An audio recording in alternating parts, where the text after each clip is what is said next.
C'est pas la chanson la plus guillerette d'Anne Sylvestre, mais je la trouve très belle quand même. Ça s'appelle La chanson de toute seule.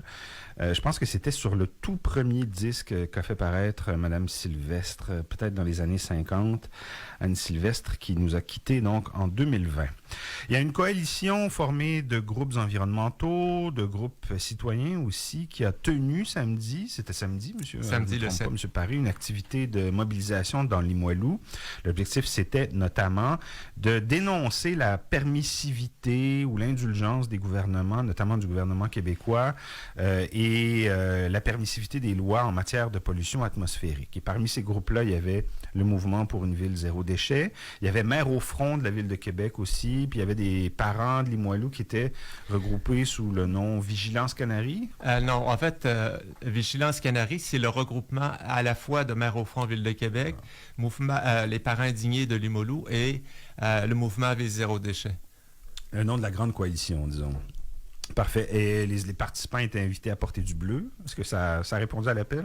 Oui, c'était dans le cadre de la Journée internationale pour un ciel bleu, pour l'air pur, en fait, et c'était très beau comme activité.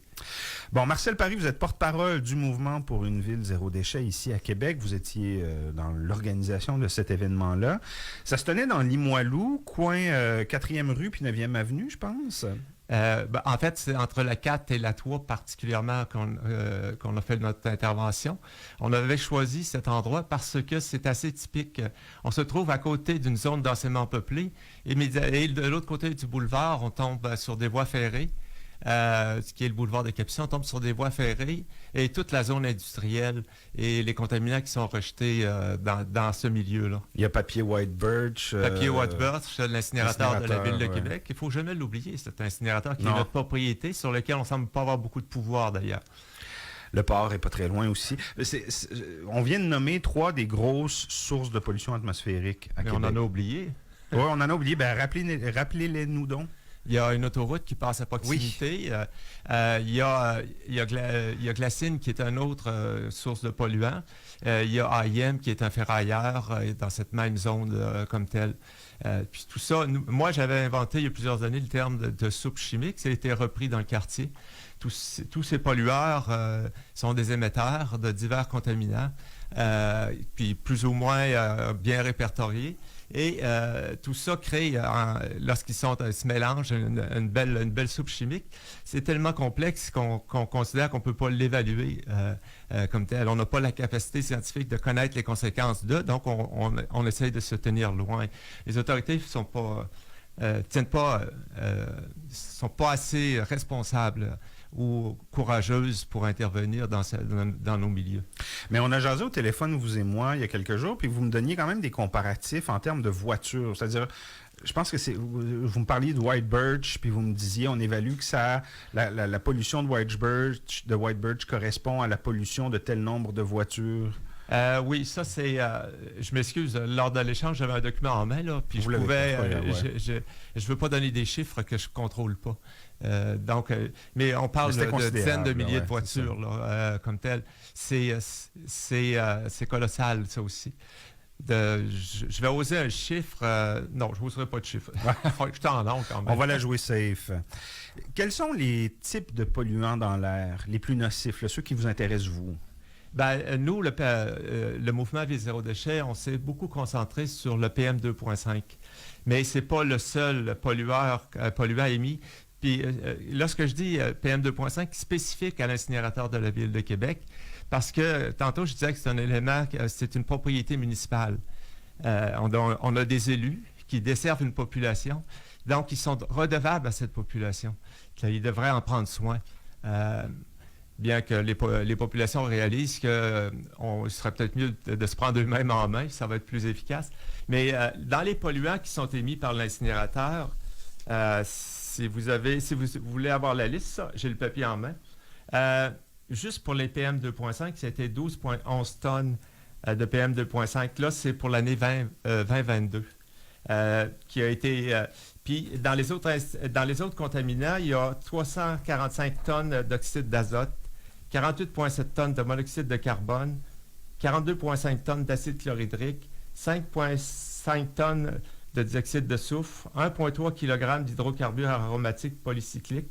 Il est petit, ce chiffre, mais il est conséquent parce que c'est un contaminant très impactant. 6,3 kg de plomb, 4,5 tonnes de composés organiques volatiles. Puis, comme je l'ai expliqué, tout ça, là, ça ressort des cheminées. La ville en capte une certaine quantité par des filtres puis par des procédés industriels. Mais tout ça, c'est hors contrôle pour elle. Et ça a des coûts parce que une tonne de PM 2,5, selon les médecins pour la justice environnementale, c'est de 340 à 520 000 par tonne qui sont émis. Si on fait le calcul, en 2022, pour les rejets de l'incinérateur, ça peut représenter entre 4 et 6 millions que n'assume pas la ville, mais que les communautés doivent assumer. C'est les services médicaux, les populations, les individus comme tels qui doivent assumer ces coûts-là. C'est les références qui viennent des médecins pour la justice environnementale. PM 2,5, c'est la taille de la particule, ça fait référence à ça? Oui, en fait, on parle de microns. C'est des microparticules. L'idée, c'est simplement de prenez un cheveu, tranchez-le entre 25 et 30 fois, puis là, regardez l'épaisseur que ça représente. Ça, c'est le diamètre d'un PM 2,5. Et ces particules-là, les caractéristiques, c'est qu'on ne peut pas les voir, donc ils ne dérangent personne. Mais les conséquences sanitaires sont importantes. C'est parce que c'est tellement petit que, à l'origine, on pensait que ça pénétrait dans les poumons. Mais ça va plus loin que les poumons. Les médecins... une référence que j'ai m'a indiqué que c'est tellement petit qu'on peut même ça peut même pénétrer le cerveau par le bulbe olfactif. On respire, donc ça pénètre, on n'a pas de défense, le corps humain n'a pas de défense par rapport à ces particules-là. Évidemment, la ville justifie l'existence de cet incinérateur-là en disant, des déchets, il y en a puis il y en aura toujours. On a besoin de les traiter, on a besoin d'en disposer. Vous me disiez en pré-entrevue que les gens ont de la difficulté à imaginer. En fait, on leur a tellement rentré dans la tête l'absolue nécessité de cet incinérateur-là que les gens ont de la misère à imaginer la vie sans lui, littéralement. C'est vrai pour la population, mais c'est surtout vrai pour les politiques. Puis c'est très dommage parce que les gens qui sont responsables ont refusé. Nous, on a soumis déjà l'hypothèse du tri avant incinération. Puis c'est recommandé par les ministres de l'Environnement du Canada. C'est une des bases. Avant d'opérer un incinérateur, on doit extraire la matière qui sont des ressources en réalité. Et si on brûle ces ressources-là, ça devient des déchets. Pire que des déchets, ça devient des déchets ultimes, des déchets dangereux pour l'humanité. Donc, on prend des choses qui sont saines, que l'on détruit, puis on paye pour ça, parce que traiter une tonne de matière à l'incinérateur, c'est 150 $ par tonne. Alors, ce que vous dites, c'est qu'il y a une proportion du stock qui arrive à l'incinérateur pour être brûlé qui pourrait être réutilisable, c'est ça? Selon la Fondation David Suzuki, c'est 88 88% de ce qui est brûlé pourrait ne pas l'être et être réutilisé d'une certaine façon. Remis dans un circuit économique. Vertueux, une espèce de Il est certain que certaines de ces matières n'ont pas encore de débouché économique, mais c'est sûr que si on les détruit, ils n'auront jamais de débouché économique.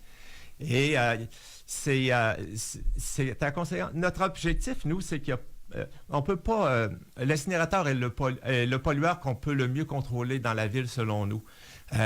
Tenter de contrôler White Birch, qui est une multinationale américaine dont les actionnaires sont des Américains qui se foutent de nous, c'est une chose. Mais parler à des politiciens de la ville de Québec en leur disant, écoutez, il y a des choses à faire à l'incinérateur, puis c'est majeur, là.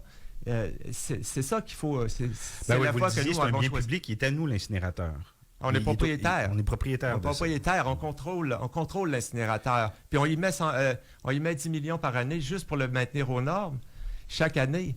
Alors qu'on pourrait éviter beaucoup de ces dépenses.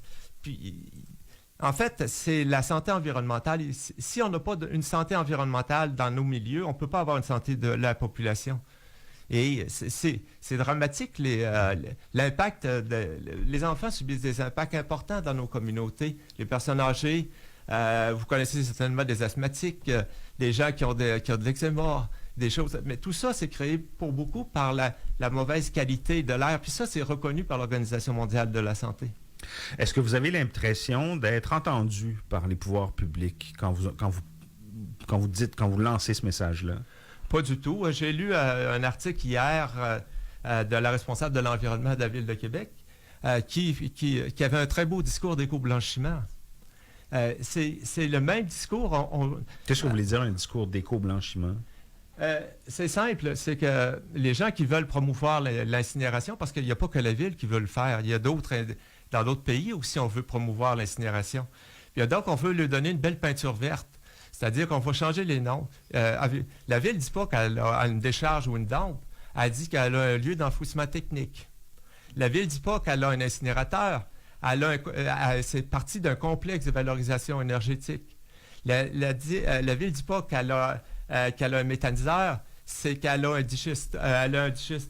Vous faites référence à c'est toutes ces entourloupettes linguistiques qu'on utilise pour le marketing masquer la réalité. Mais l'incinérateur qui opérait il y a 50 ans, qui contaminait notre milieu, si on change son nom, il continue à contaminer le milieu.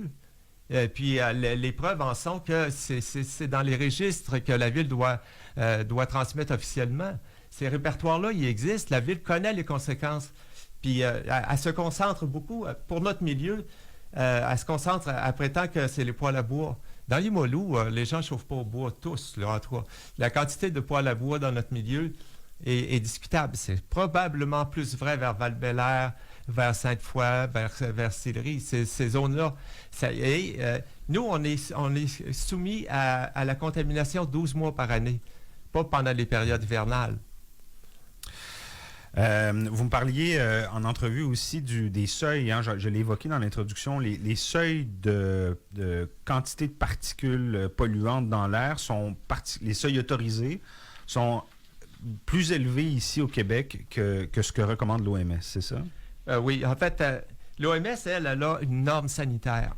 Donc, c'est ça qui devrait être la logique de ce qu'on appelle l'AQI, c'est-à-dire l'indice de qualité de l'air. Et ces indices-là, ils sont variables de pays en pays. L'exemple, on a changé pour les normes nickel, par exemple. On a augmenté de 5 fois la norme, qu'on vient de dépasser d'ailleurs. Oui, récemment au Québec, c'est ça. Donc, c'est un exemple. Pour que les entreprises puissent en émettre davantage sans être dans l'illégalité, on a simplement haussé la norme ou la quantité de particules autorisées dans l'air pour les nickel. Je pense de 10 fois, 5 fois, 10 fois? 5 fois. 5 fois, oui. Ouais. En fait, ces normes-là, ça vise une norme industrielle. L'incinérateur dit qu'il est sécuritaire parce qu'il répond aux normes industrielles. Tantôt, j'ai employé l'éco-blanchiment. C'est un bel exemple d'éco-blanchiment. C'est pas ce que recommande l'Organisation mondiale de la santé, qui, elle, vise une norme sanitaire. L'incinérateur va être aux normes lorsqu'il va respecter les normes sanitaires, ce qui n'est pas le cas actuellement. Juste comme exemple, les PM 2.5, l'Organisation mondiale de la santé, en 2005 à 2021, recommandait 10 microgrammes mètre cube. Elle vient de réduire à 5 microgrammes mètre cube, et on m'a parlé récemment qui vise à le réduire à 3 microgrammes mètre cube. Pour la moyenne canadienne, ça a été également, dans ces années-là, 10 microgrammes, mais sauf qu'ils n'ont pas suivi l'Organisation mondiale de la santé. Ils l'ont réduit à 8,8 microgrammes mètre cube. Dans le quartier du Limoilou, on est régulièrement au-dessus de 10 microgrammes mètre cube de PM 2.5. C'est tout le temps qu'on a, malheureusement. Marcel Paré, vous représentez le mouvement pour une ville zéro déchet. Merci beaucoup d'avoir été avec nous ce matin. Merci de m'avoir reçu. J'en prie.